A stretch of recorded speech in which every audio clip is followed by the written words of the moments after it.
the brim with water, you better know what the hell you're doing.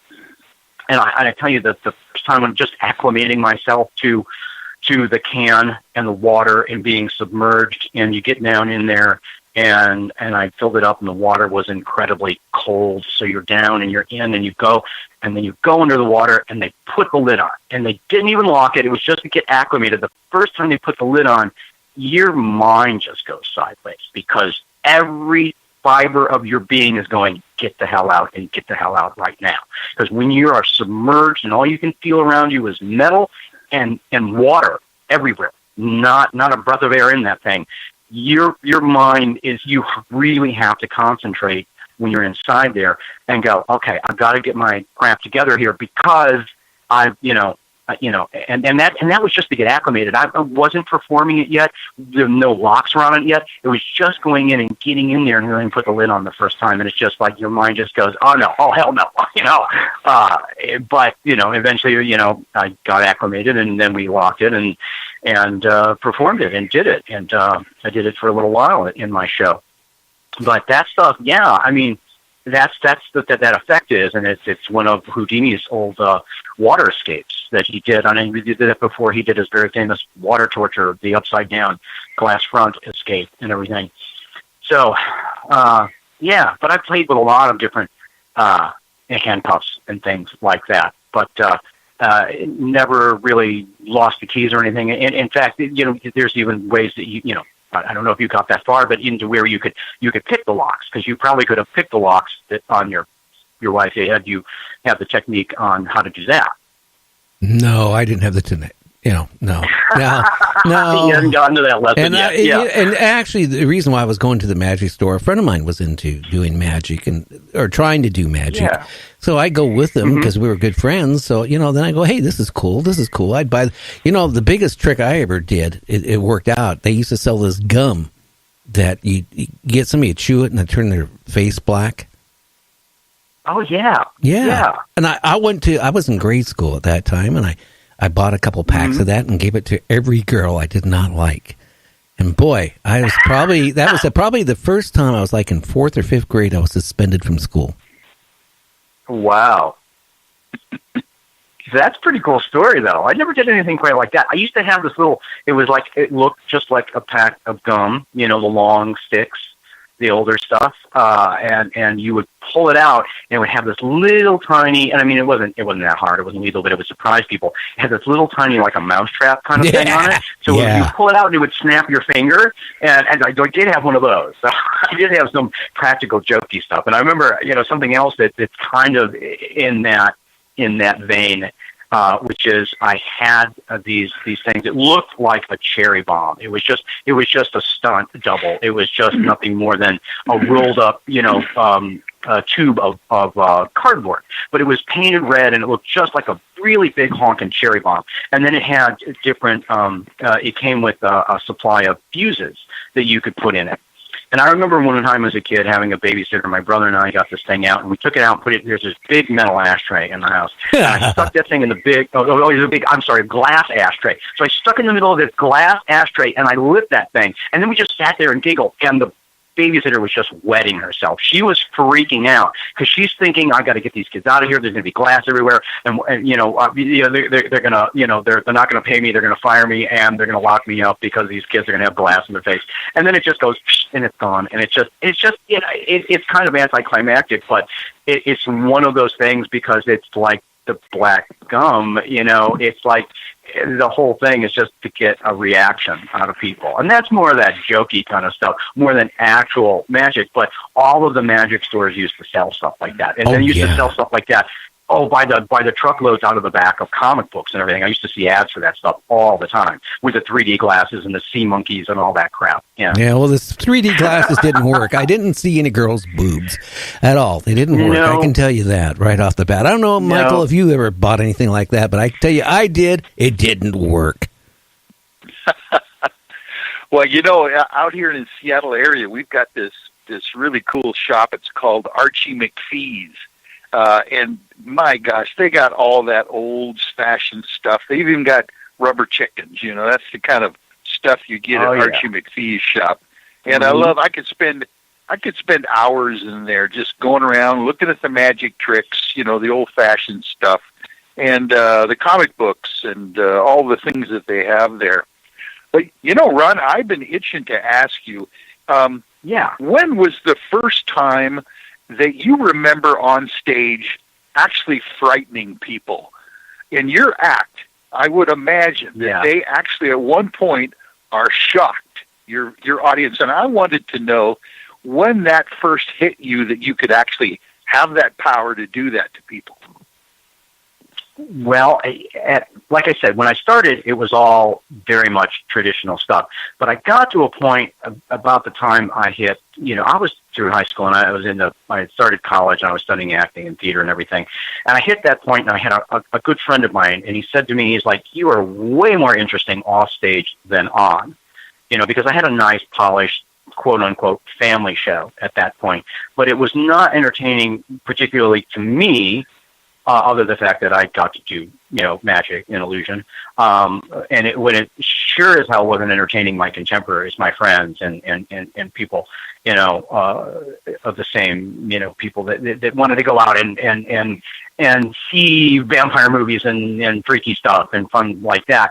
So what I did at that point, that's when I turned the corner and I just said, I'm going to create the show that I want to see. I'm going to make all this stuff my own. I'm going to stop doing, just emulating what I've seen and what I've been taught, and I'm going to take this and make it my own, and I'm going to infuse it with all the dark, sticky fun that I like. And that's when it changed. And it was a few years into it after that, where it gradually started to change, and then it kind of hit critical mass, and then everything changed in it. And I came up with this effect that a performance that you'll see, it's in Dark Realm. And it's called the Vampire's Kiss, where I take a 12-inch long stainless steel, surgical grade needle, and I stick it through the neck of my lovely companion on stage, and she's wearing a white mask and everything, so you can't see her expression. Which really, I found, and this is the reason I did it. When you can't see her expression, and you can see her hand, kind of writhing and stuff when the needle's going in her neck and everything. It hides her expression, and that unnerves people. It's the same reason like the mask on Michael Myers or Jason Voorhees or something. You don't see their expression, you just see this entity coming at you. But that blank expression on her face in the white mask, it emulates the pale of the vampire. But then there's this needle going through her neck, and I wiggle it around, and it's not real, but it looks amazing. You could stand a couple of feet from me and still be amazed thoroughly by this and swear you're seeing exactly what you think you're seeing. And it's wiggling around, and then blood starts to come out where the needle has penetrated her neck, and then come out a few inches later. And then I show that, and then I pull that out, and I lick the blood off the needle, and it leaves 2 puncture wounds with blood coming out of it, just like a vampire bite. And then I kiss her on that. I kiss her on the neck, like I'm drinking her blood, and a tear of blood comes down the mask. It's really cool looking, and I call it the Vampire's Kiss. It is, and like I say, it's in the movie for anybody who wants to see it. Go check out Dark Realm. And there's a very provocative version of that in the movie, actually. I don't know if you've gotten that far with it yet, but it's in there. And that was probably the first time where everybody was just looking at me like, wow, that's really creepy and scary. And everybody came up to me and my lovely companion after the shows every time I would do that. And they would all be like, did you really do that? Did you really jam that needle in her neck? Did you really do that? Did you really do that? People were freaked out by it, and people would gasp. It would always get a really amazing mix of reactions. Some people were shocked and would gasp and cover their face. They couldn't watch it. They were looking through their fingers to watch it. Some people laughed. Some people immediately applauded. It always gets this weird mixture of reaction from the people who are applauding, appreciate the illusion. The people who are laughing, I think, are uncomfortable or just think dark stuff is funny. And then there's the people who are genuinely scared and disturbed by that imagery. I mean, I did that a few years ago. There's a morning DJ here called Mancow, and he did this Carnival of Chaos. with the Q101 radio station here in Chicago. And just before Kid Rock and the headliner and everything, they had me and a couple other acts out there, at the kind of the crescendo of the show just before Kid Rock came in as the headliner. And they put me out there in the Allstate Arena. It was sold out, about, I don't know, like 30,000 people in there. And I did that, and they put it on the Jumbotrons, these 5 huge screens in this giant sold-out arena. And just to hear the audience reaction, because they shot it on a camera close up, and then it showed up, that needle in her neck, on all these giant 5 Jumbotron screens. And when that image hit the screens, I heard screaming, I heard laughter, I heard applause, I heard gasps. It was crazy, but because I already had that mix of reactions and that it scared people. But to do it on that scale, that's probably the single largest live audience all in one place at one time that I've done that with the aid of the technology of the screens. I could show something to that many people all at once like that, and it was amazing. And that was probably one of the first things that I did in the show that really just messed with people. That actually scared them. Yeah. Well, how about the casket, setting that on fire with a lovely girl in it?